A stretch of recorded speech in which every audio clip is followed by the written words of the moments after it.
샬롬, 다들 평안하신가요? 예수님께서 부활하지 않았다면 여러분은 어떨 것 같나요?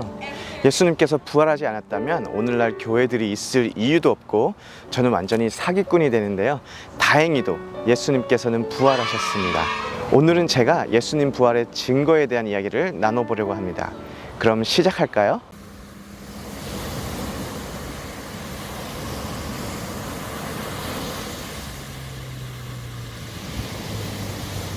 예수님의 무덤이 비어 있었습니다.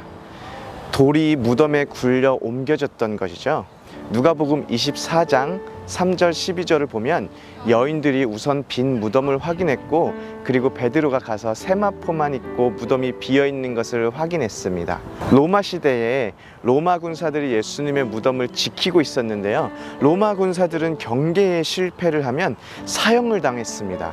로마 군사들이 두 눈을 부릅뜨고 지키고 있는 무덤을 또 누가 1톤이 넘는 돌을 옮겨서 시체, 그것도 세마포로 감싸고 있는 시체만 싹 가져가겠습니까?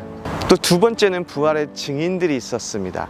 고린도전서 15장 4절 6절을 보면 예수님께서 부활하시고 장사 지냄 바 되셨다가 성경대로 사흘 만에 다시 살아나사 게바에게 보이시고 후에 12제자에게와 그 후에 500여 형제에게 일시에 보이셨나니 라고 편지하고 6절 후반절에 보면은 그 중에 지금까지는 대다수는 살아있고 라고 예수님의 부활을 목격한 증인들이 있으며 바울이 편지를 쓸 당시 그 증인들이 살아있음을 기록하고 있습니다. 쉽게 말해서 예수님이 부활했는데 본 사람들이 있다. 그리고 그들 중에 대부분 아직 살아있다. 찾아가서 물어봐라 라는 것이죠. 여기까지는 짜고 친 거 아니냐 말할 수가 있어요. 하지만 그 다음 증거가 있습니다. 마태복음 28장 11절에서 15절을 보면 대제사장들이 예수 그리스도가 부활한 소식을 듣고 장로들과 모여 의논하고 군인들에게 돈을 주며 그들이 잘 때 제자들이 도둑질했다라고 소문을 내라고 거래를 합니다. 물론 총독이 이 사실을 듣고 그들이 잤다는 것을 들어도 자신들이 책임지고 아무 일 없게 해주겠다라는 그런 조건도 걸었지요. 그리고 군인들은 돈을 받고 시킨 대로 소문을 냅니다. 그런데 여기서 대제사장들과 장로들 그리고 군인들도 모두 예수님이 부활했다라는 것을 전제로 이야기하고 있습니다. 부활했다라는 것 사실 자체에는 서로 인정하고 있는 것입니다. 여기까지도 그럴 수 있습니다. 군인들이 그냥 돈이 좋았다거나 책임을 회피할 수 있는 기회가 왔기 때문에 시킨 대로 했다 할 수가 있습니다. 그럼 다음 증거를 또 볼까요? 예수님의 부활 소식을 가장 멀리 알린 사람들이 누구일까요? 바로 여자들입니다. 마태, 마가, 누가, 요한복음 모두 예수님의 부활을 가장 먼저 발견한 사람들은 여자들로 되어 있고 그리고 가장 먼저 전한 사람들도 여자들로 되어 있습니다. 여성들에게는 참 죄송한 소리인데요. 당시 문화 속에서 여자들은 믿을 수 있는 정보원으로 여겨지지 않았습니다.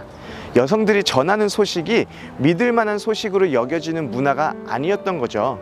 그런데 복음서를 썼던 기자들이 거짓말로 예수님의 부활을 주장하고 싶었다면 예수님의 부활 소식을 전할 때 남자들이 전했다라고 써야 했을까요? 아니면 여자들이라고 해야 했을까요? 당연히 남자들이 예수님의 부활을 처음 목격했고 예수님의 부활을 처음 전했다고 써야 합니다. 그런데 정말 단순히 일어난 사건을 그대로 기록하였기 때문에 남자가 아닌 여자들이 거론된 것이지요. 또 제자들의 증거도 있습니다. 사람들이 왜 거짓말을 할까요? 천성이 악해서 거짓말하는 사람들도 있지만 기본적으로 뭔가 얻어내기 위해서 거짓말을 합니다. 예를 들어 남자들이 나는 너를 위해 불 속에도 뛰어들 수 있어, 이런 말들을 여성들께서는 좀 조심해야 합니다. 거짓말을 해서 이익을 얻는 것이 아니라 오히려 손해를 본다면 거짓말을 할까요? 저라도 안 하죠. 제자들의 삶을 보면 사도 요한을 제외하고는 다 목이 잘리거나 톱에 썰리거나 십자가에 달리거나 칼에 찔리기도 하면서 순교를 당했는데요.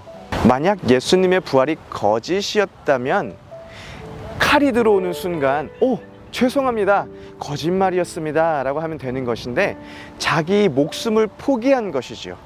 거짓말의 동기가 자신의 이익인데 거짓말의 결과가 목숨을 잃는 것이라면 누가 거짓말을 할까요? 아무도 없죠.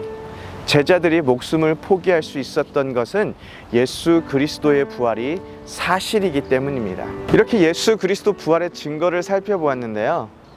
예수는 역사다라는 책이 있습니다. 영어 제목으로는 The Case for Christ인데요. 나중에 영화로도 나왔는데 이 주인공인 리 스트로벨 목사님은 당시 무신론자였다가 예수 그리스도의 부활이 거짓인 것을 밝혀내려고 조사를 하고 연구를 하면 할수록 예수 그리스도의 부활이 참이라는 생각을 하게 됩니다. 그리고 결국 예수 그리스도를 인정하게 되는데요. 영화를 보면 이런 말이 있어요. 증거는 다 있었지만 스스로 믿지 않기로 결정했었다. 우리가 부활의 증거를 아는 것도 중요하지만 더 중요한 것은 예수 그리스도가 부활하셨다는 우리의 믿음이 아닐까요? 그럼 오늘은 여기까지 하고 다음에 다시 뵙겠습니다. 안녕.